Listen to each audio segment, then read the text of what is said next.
I'm Kendall with Andy's Crafts, and today we're going to be using pom-pom makers and some yarn to make some pom-poms. If you've never used a pom-pom maker, revolutionary, let me tell you.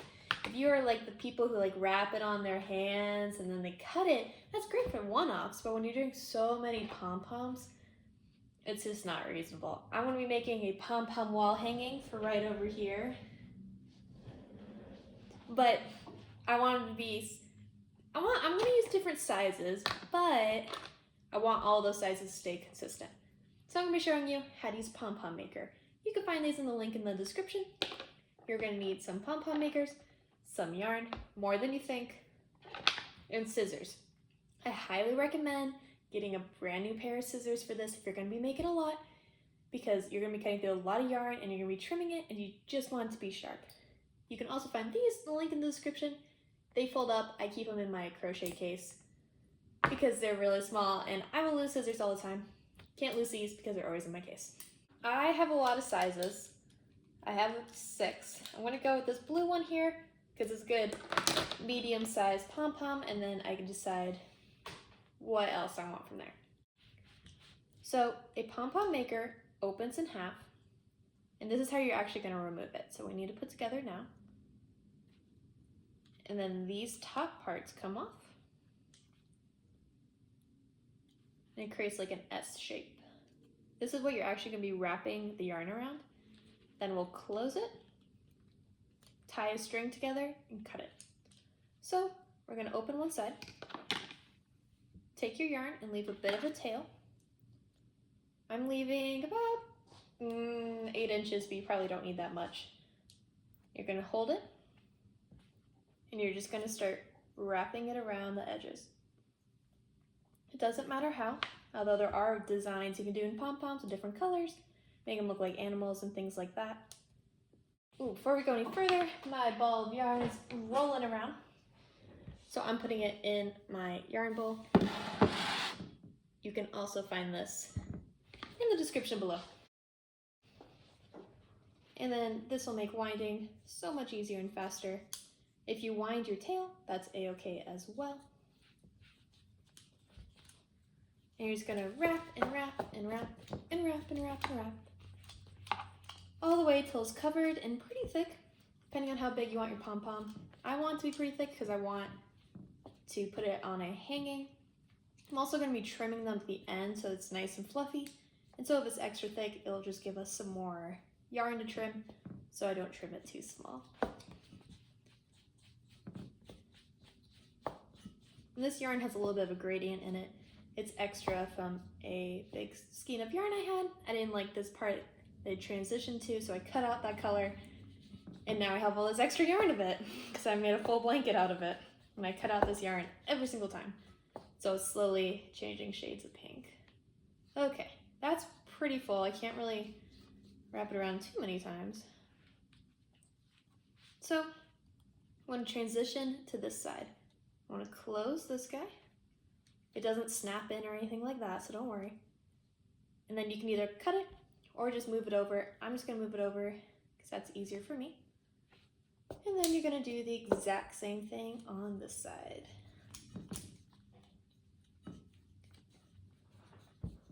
And this yarn bowl, let's focus on that. It makes it so your ball of yarn doesn't roll around off your table onto the floor, or if you're doing this on a couch, you know it just gets stuck everywhere. I used to live with cats, and that was definitely an issue. So now this keeps it contained and makes it a lot easier and faster, and just in general, less frustrating.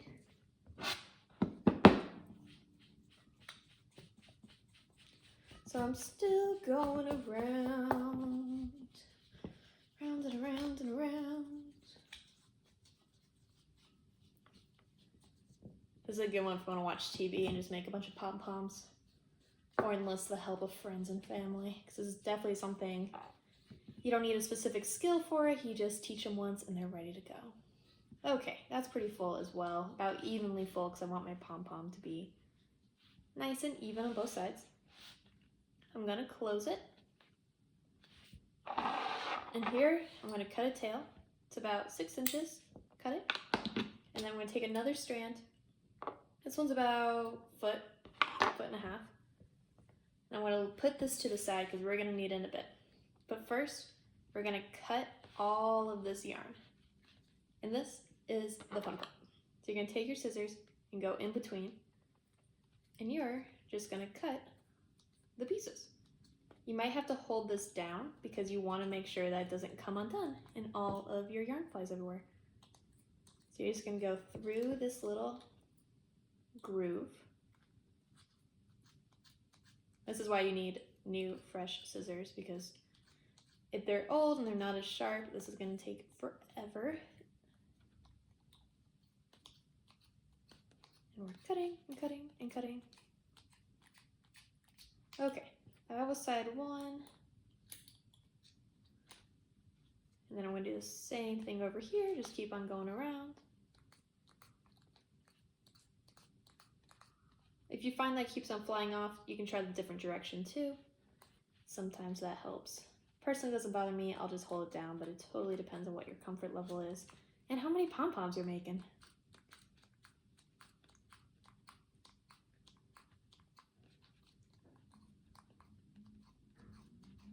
Almost there.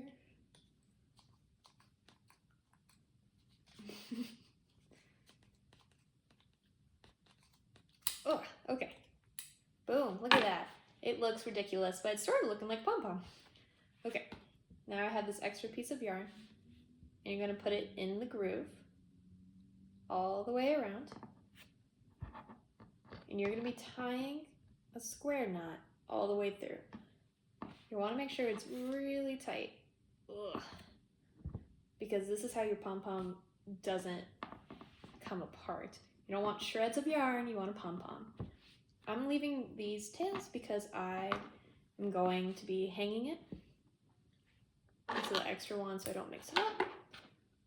Okay, now you're gonna twist your little pieces apart. It's gonna feel a little funny because you got a bunch of yarn in it. You're gonna pull it apart. Oh, there's one. Okay, now I can open it a little bit. Just a little bit, there we go. Now, you have something resembling a pom-pom. It's not a very pretty pom-pom, but it's a pom-pom nonetheless. This is where the artist's work comes in, the artistry. You're gonna start trimming it. And yes, this can be time consuming, but I assure you it is worth it. So your thing doesn't look like a ball of yarn, it looks like a pom-pom. There is no method to this madness. You're just gonna keep on going around. Doing this is gonna make it look extra fluffy. I like to imagine I am trimming a bonsai tree because I think that just sounds really fun. And you want it to be even so it looks rounder, more full. And you're gonna be finding out soon where what length it's gonna be because you want it all to match. And kind of fluff it. Yes, this will make a mess. Do it over a trash can or have the vacuum nearby. It's definitely one to kick the cat out of the room for.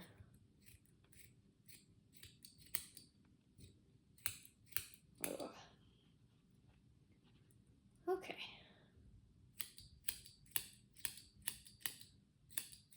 Okay, see, it is starting to look more like pom-pom. I'm gonna keep going at it because I want to be the most perfect pom-pom in the whole world. But you can stop whenever you'd like because it depends on what you're doing. You're making a bunch, maybe it doesn't matter.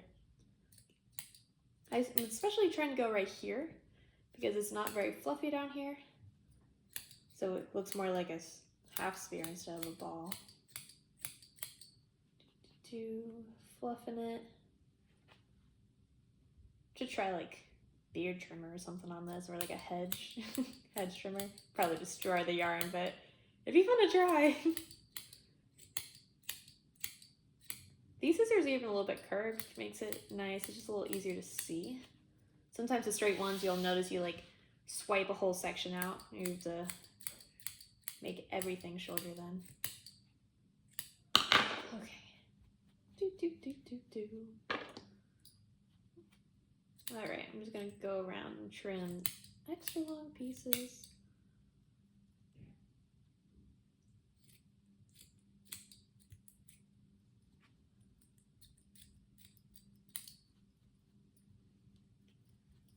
You know when you go to the hair cutter and they like sort of go, they don't chop off the whole pieces, they just like take off some of the layers. You can do that too, and it helps it be more fluffy.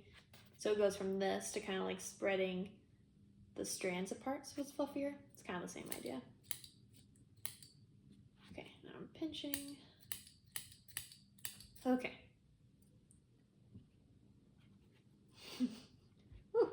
Don't laugh or breathe too heavily over here. Okay. There we go. Ooh, that one. You see it? I see it. Oh my goodness. Okay, I need to be done so I'm not here all day trimming this pom-pom to be the most perfect pom-pom either. But this is why the molds help a lot, because this pom-pom maker helps it become a similar size.